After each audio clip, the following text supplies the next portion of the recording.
not going to talk during services, not doing so well yet, but it's all good, Logan. Carolyn, let me invite you up right now, if I can. Why not? It's the perfect time to do it. And have the microphone over here for a moment. Okay, this was very spontaneous. I'm Carolyn Benetton. I'm Director of Public Affairs and Special Advisor to the Consul General at the Consulate General of Israel. But also, more importantly, I am I like to consider myself an adopted, grafted onto the tree of Beit Teshuvah, because I love Beit Teshuvah. And I know this is a very special Shabbat, and we're all here especially to remember and to mourn for the tragedy. And I said, if there's one place I want to be with my Beit Teshuvah family. I want to bring condolences and deep shared sorrow from the state of Israel. And we have, this week, we've been to every memorial service up and down the coast of California. And I feel that President Reuven really did articulate it best when he said, our bond is unshakable, unbreakable, and eternal between the people of Israel and the Jewish communities here. And the people of Israel are standing with you. And it was interesting, the one thing that came up a lot at the consulate, and a lot of the Israelis were saying, this is so strange because we are so accustomed to American Jews coming to our aid, and everyone come after our, God forbid, horrendous attacks in Israel. And now we are coming to the aid of our American brothers and sisters. And there is a trauma unit and experts already on the ground in Pittsburgh trying to help and bring. Unfortunately, we have a lot of experience, sadly, in this case. So I'm happy and sad at the same time to be here, and I thank everyone for being here, and we will be stronger, and we go on, but we will never, ever forget this tragedy. Thank you for letting me say a few words.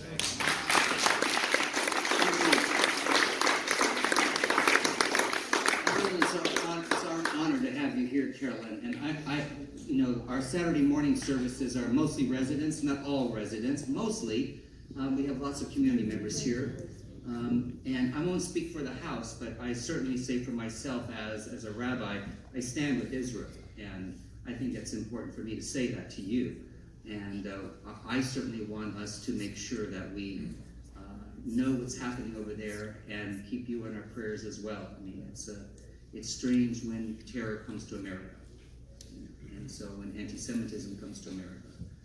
And we are here, and we are together. It's our Shabbos here, and we hope you just jump up and down with us this morning, because it's Shabbos, So let me take a few moments here in this opening drash, and so I'll make the opening a little longer than the second one.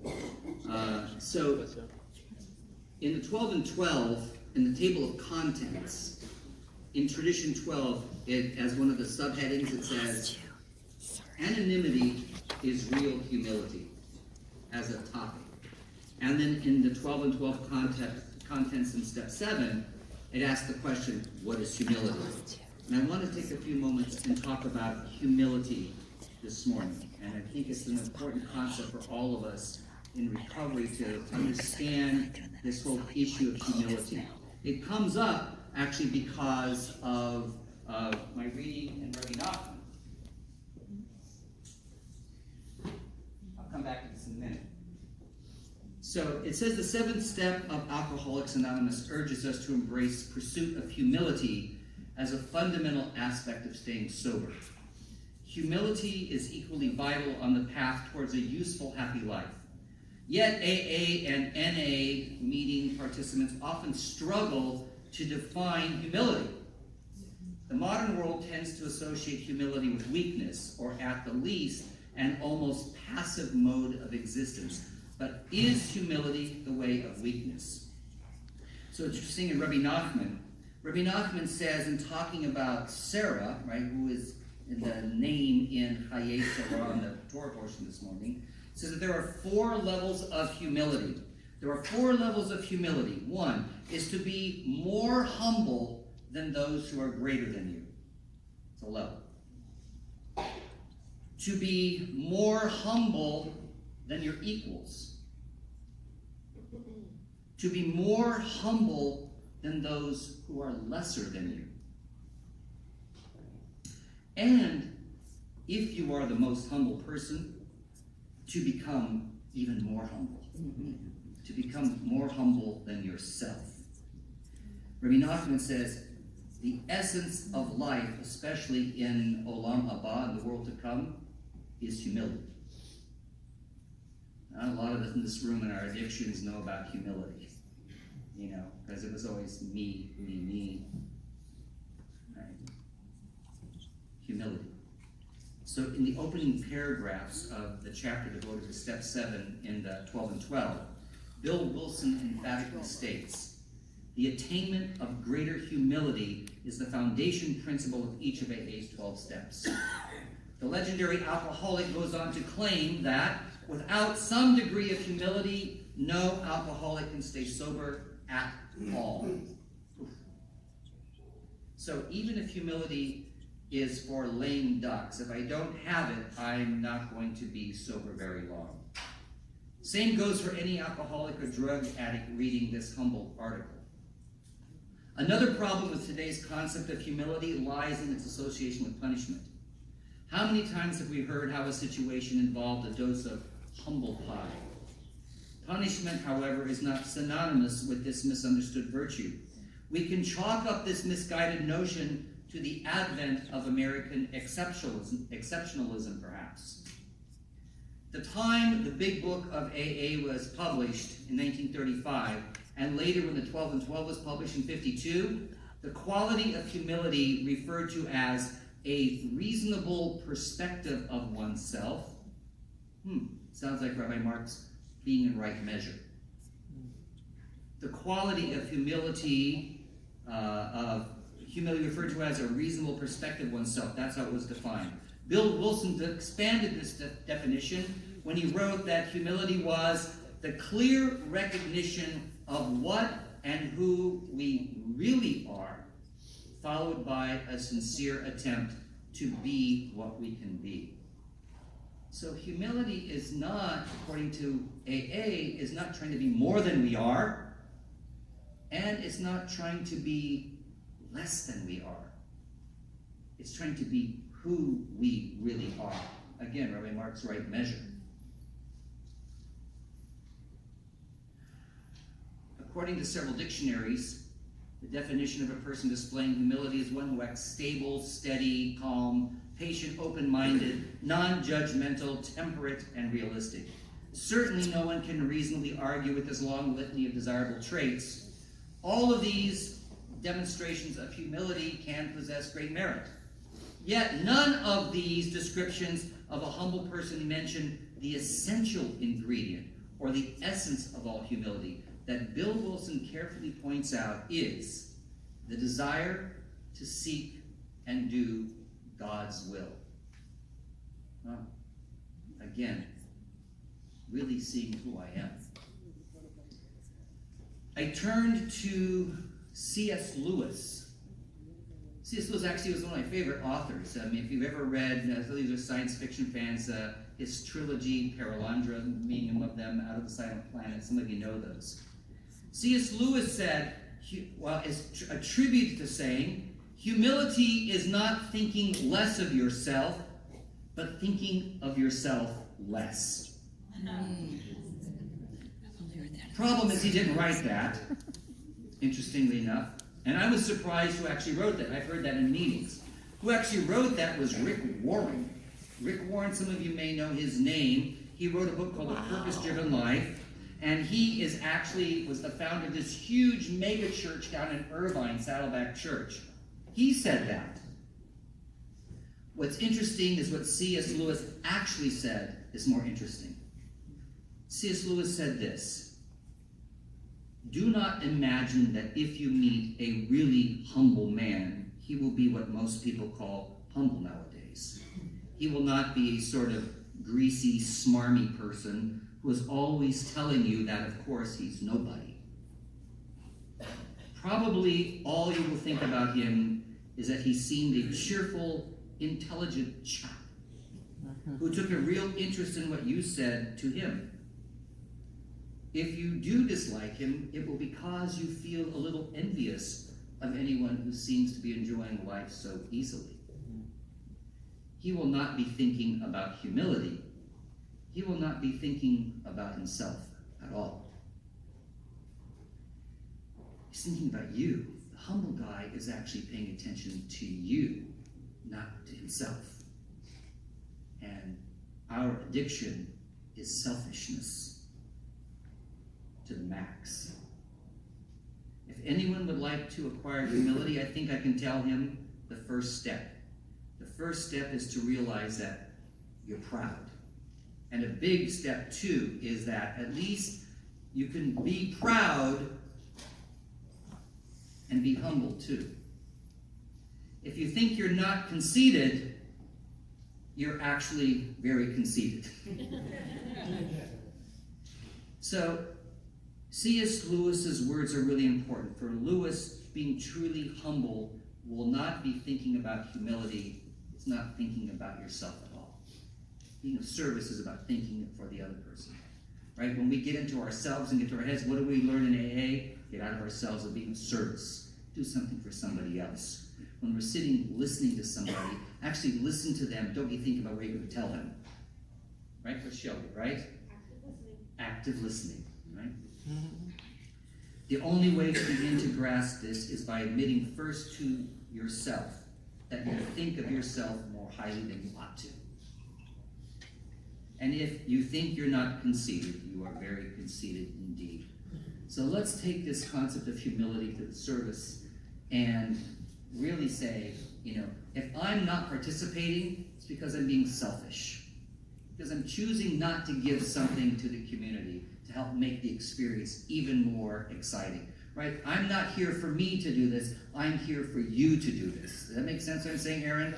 You want to do it so that you can help everybody around you, especially Oscar, jump up, right? And make it happen. Right, Oscar? Yeah, so let's do it. Let's have a wonderful, wonderful Shabbos. You ready to go? Cantor Nate? That's right. Let's sing it out. Good Shabbos, everybody. Let's make it happen.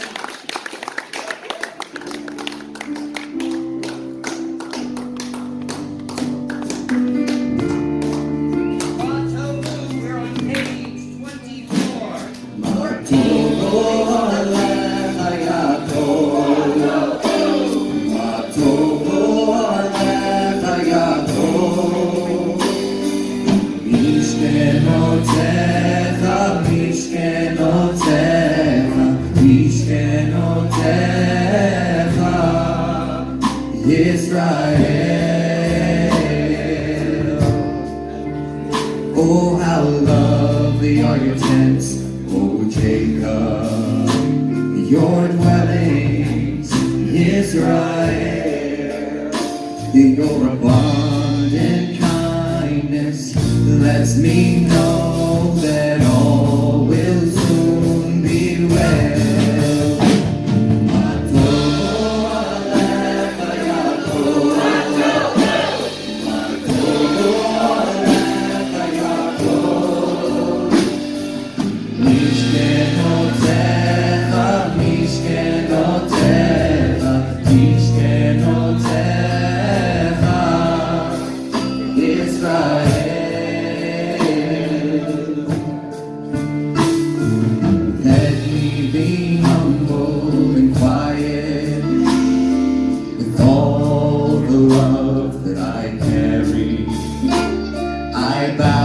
To you with reverence in this sanctuary.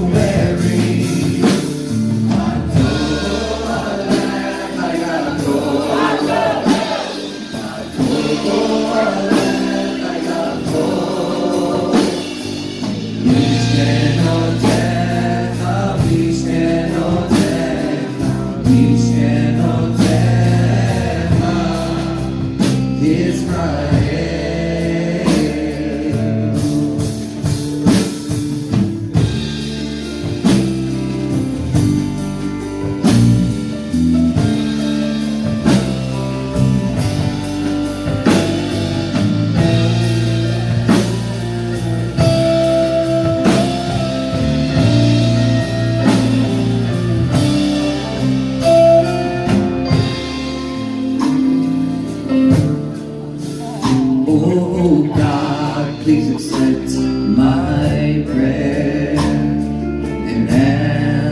me with kindness. Show me your sweet and saving truth. Remove me from my blindness.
says Beit Teshuvah. What y'all know is Riley's birthday today.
Amen.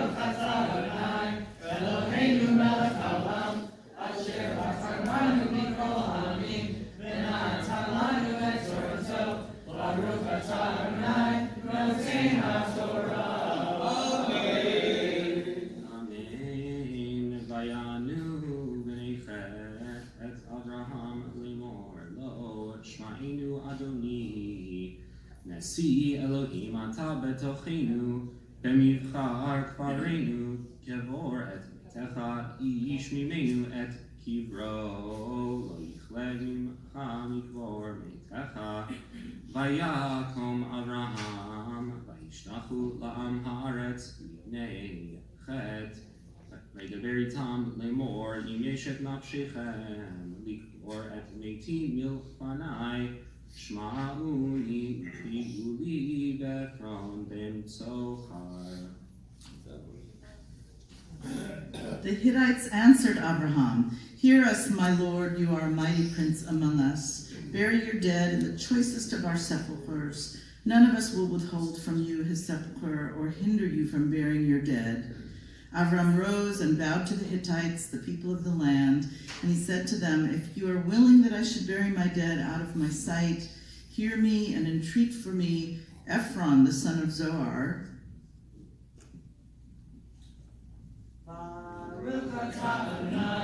Eloheinu melech haolam, asher natan lanu